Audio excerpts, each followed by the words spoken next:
बार मुख्यमंत्री योगी आदित्यनाथ उनसे मिलने जाते थे। इस बार भी कुछ दिन पहले ही जब उनको एडमिट किया गया था तब मुख्यमंत्री योगी आदित्यनाथ वहां पहुंचे थे, उनसे मुलाकात की थी, उनका हालचाल लिया था।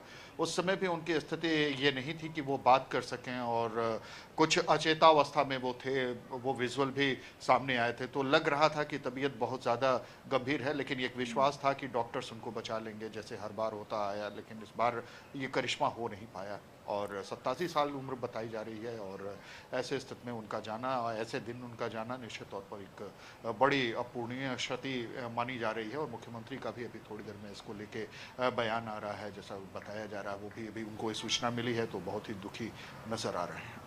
बिल्कुल, एक बार फिर से अपने दर्शकों को अखंड बता दें, आप बने रहिएगा हमारे साथ। 87 वर्षीय महंत सतेंद्र दास की ब्रेन स्ट्रोक के कारण तबीयत बिगड़ जाने से मौत हो गई है और हम आपको बता दें कि उन्हें एसजीपीजीआई में भर्ती कराया गया था। 6 दिसंबर 1992 को अस्थायी राम मंदिर के पुजारी थे और जब बाबरी मस्जिद को ध्वस्त किया गया था तो उनका पूरा अयोध्या और यहाँ तक कि उससे भी परे व्यापक सम्मान है।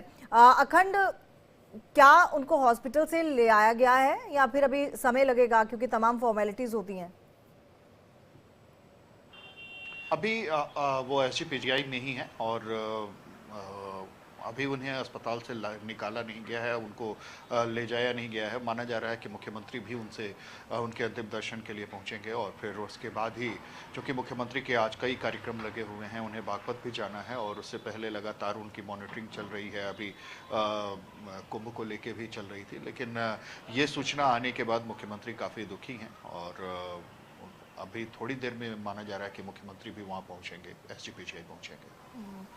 कुछ खबर मिली है कि आखिरी दर्शन के लिए पार्थिव शरीर को कहाँ रखा जाएगा? देखिए, वो तो अभी इसकी सूचना नहीं मिली है, लेकिन जो स्वाभाविक रूप से सामान्य तौर पे ऐसी स्थितियां, ऐसी घटनाओं में देखने को मिला है कि उन्हें फिर यहाँ से अयोध्या ही ले जाया जाएगा और अयोध्या में ही उनके अंतिम संस्कार किए जाएंगे। चूंकि वो महंत थे तो कोई परिवार नहीं रह जाता है ऐसे महंत लोगों का, वो सन्यासी के रूप में भी जाने जाते थे। तो ऐसे में जिस जगह वो होते हैं वहाँ पे अंतिम संस्कार, उससे पहले अंतिम दर्शन के लिए रखा जाता है। तमाम श्रद्धालु, तमाम लोग, तमाम जो उनके अनुयायी होते हैं वो अंतिम दर्शन करते हैं। ऐसे संत महात्माओं का जब भी निधन होता है तो माना जा सकता है कि उन्हें भी पहले अयोध्या ले जाया जाएगा और वहाँ पे सारे अंतिम बिल्कुल, और प्रक्रिया है जो वो पूरी की जाए। बिल्कुल, अभी इंतजार करना होगा तमाम चीज़ों के बारे में। जब पता चलेगा कि आखिरकार कब संस्कार होगा और कैसे किया जाएगा, ये तमाम चीज़ों के लिए इंतजार करना होगा। क्योंकि अभी ही ये खबर आई है कुछ देर पहले कि उनका निधन हो गया है और वाकई ही ये बहुत बड़ी क्षति है। क्योंकि अगर सतेंद्र दास जी की बात करें तो एक ऐसा नाम है, अगर अध्यात्म के उसमें बात करें या फिर अयोध्या राम मंदिर को लेकर बात करें तो उनका नाम आना जायज़ हो जाता है। उनका नाम एकदम से जहन में आ जाता है जब भी अयोध्या मंदिर की बात आती है और मुझे लगता है कि अब इतिहास के पन्नों में नाम दर्ज हो गया है।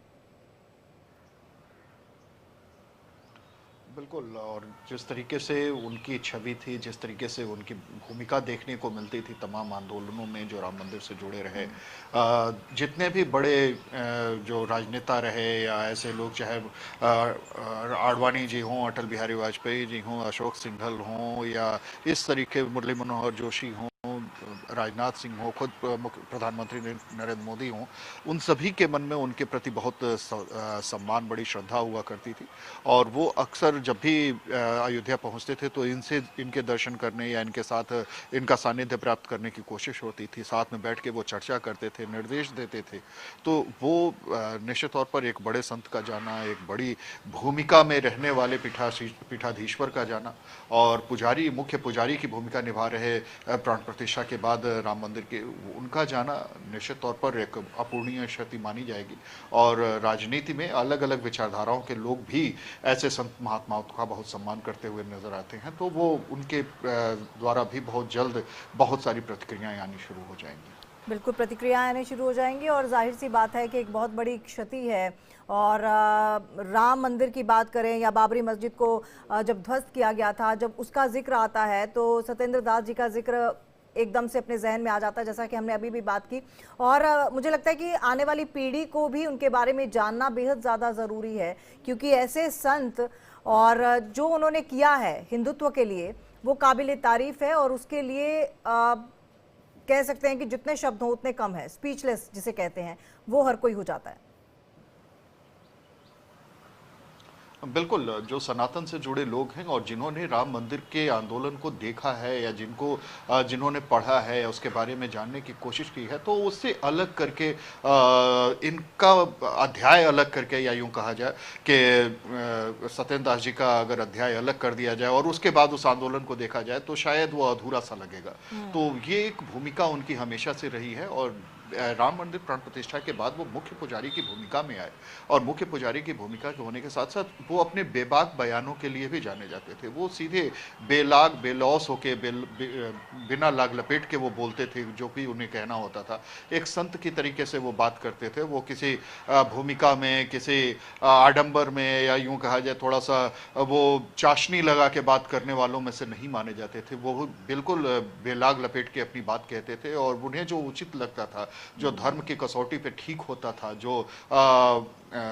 जो हमारे शास्त्र हैं उनकी कसौटी पे जो खरा होता था, ज़्यादातर वो उन्हीं पक्षों को रखते थे। और हाँ, उनकी भाषा कई बार लोगों को नागवार भी गुजरती थी, लेकिन चूंकि संत थे और उनकी भाषा में ये माना जाता था कि हमेशा जो भी होगा वो जन कल्याण की बात होगी, तो इस तरीके से लोग उनको स्वीकार करते थे और उनकी बातें से लेते थे। वो आडंबरों में नहीं पड़ते थे, एक संत की तरह से जिया उन्होंने, संत की तरीके से उन्होंने अपनी बात रखी है। बिल्कुल बिल्कुल, तो इसलिए भी उनका बहुत बिल्कुल सम्मान। अखंड, बहुत बहुत धन्यवाद आपका तमाम जानकारी के लिए। और ये बहुत बड़ी